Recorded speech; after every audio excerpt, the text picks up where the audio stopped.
spurting off a couple reviews very quick on the semi-unscripted side because it's the end of the year and I want to get them in under the wire. Let's talk about American Fiction. This is a great movie, actually. It's gotten basically no promotion. It's a small release. I can kind of see why. It's hard to promote a movie where a lot of the best things you can say about it are that it's not trying to be a big event film. It's not trying to blow your doors off. It's trying to be calm, measured, more of a sensible chuckle comedy, more of a, that was interesting, I'm going to sit and think about that sort of drama. It's a provocative movie about how stuff that gets marketed as provocation is often bullshit.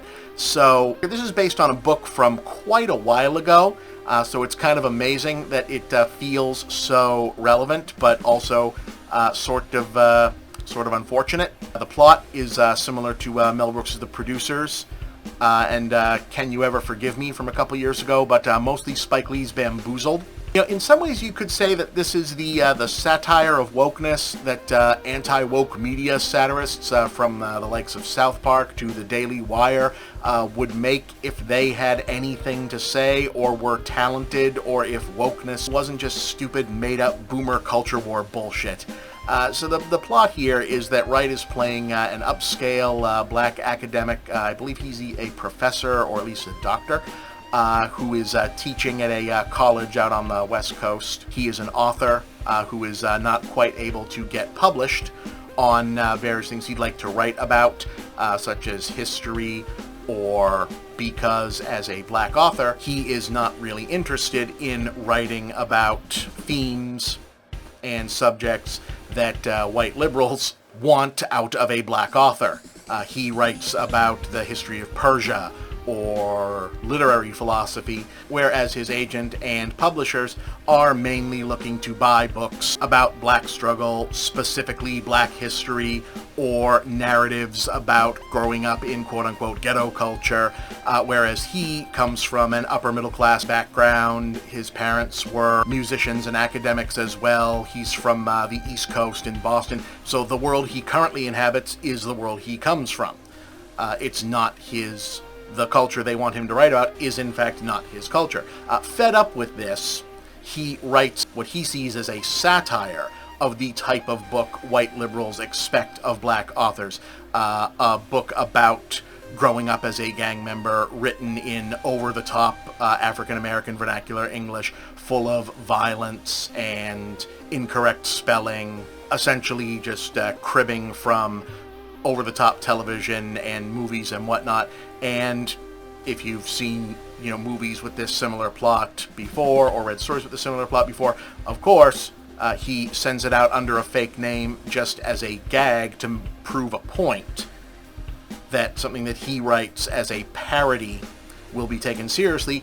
It gets taken seriously, and he gets offered, or rather the imaginary author that he has sent this out under the name of, gets offered a ton of money for this fake book, and now he has an ethical dilemma of whether or not to take this newfound money, fame, etc., because he has also happened to fall into a family situation where he needs this money to help with his mother, who is entering into the stages of Alzheimer's. He needs money for a few other things, and also, doesn't he deserve this money after a while? Now you can kind of see where this story would go in the conventional comedy version of this. Jeffrey Wright, of course, being a great actor who has a lot of range, get to play both versions of this persona, taking a real guy who he's already playing, and also the caricature that he has now invented. He has to do this over the phone. He has to pretend to be this guy in meetings when they want to meet the real guy, or he has to call into shows. And it's very funny. We get to see dramatizations of the scenes starring Keith David shows up at one point in a fun cameo.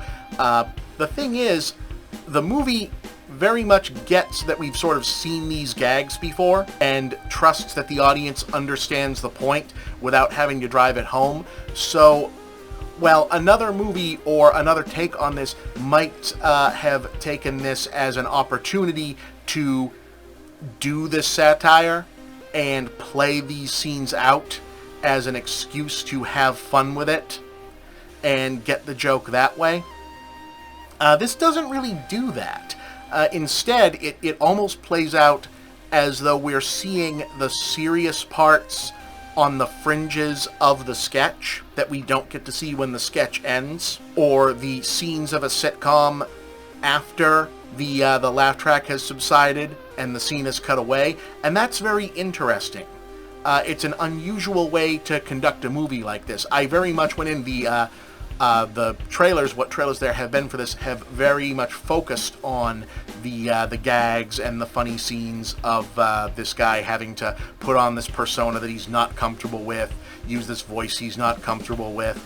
But that's really only a couple scenes of the film. And it really doesn't go into any kind of big elaborate producer's plot.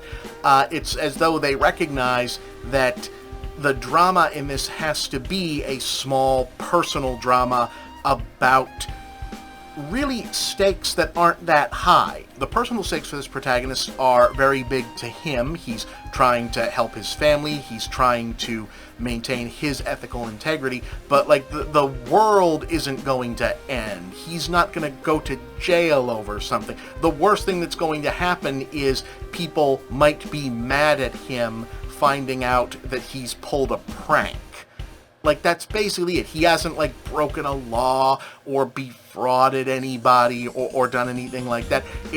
There's no serious, big, artificial drama added onto this. So instead, we're basically watching an entire movie that's only about the ethical dilemma that plays out for one guy and his cadre of friends and family amid a mildly absurd situation, which is interesting. We don't really get small movies about small subjects anymore. We get small movies, but they're very often still about big subjects, big ideas. This is a nice small movie about a nice small idea. It's just one story about a couple of things that happen to a guy because he tries to do a thing.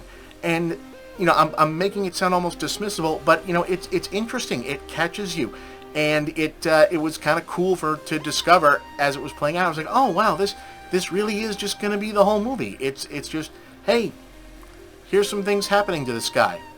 He's interesting. Let's see where this goes. I laughed a couple times. There were some sad parts that were sad, but they weren't like crushing. But they make you go, huh? Oh man, that's unfortunate. But also, I'm rooting for that other guy, and I'm rooting for this guy. It gets exactly funny enough when it needs to, plays things out, and I thought this was really good. Wright is great in it. It's a difficult role to play precisely because he doesn't have like big showy moments to go, because it's an almost anti-showy moment movie. I'm not exactly sure where they're playing this, where they're opening it. I believe it's heading to streaming on VOD, but you should definitely look for this, check it out. I'm not 1,000% sure that tonally it all hangs together all the way to the end. The problem with, the innate problem with something that is this small scale and has stakes like this is that eventually they kind of have to find a way to end this, and they get to an ending. But much like a lot of other films like this that could just end anywhere, eventually they have to pick us somewhere, and you go, okay, all right, that was an ending. But I liked it. I recommend it. I call this an 8 out of 10. You know what? Go for it, because people should watch more movies with Jeffrey Wright in them. And I think this was fantastic. I really do. You should watch this. Give it a look.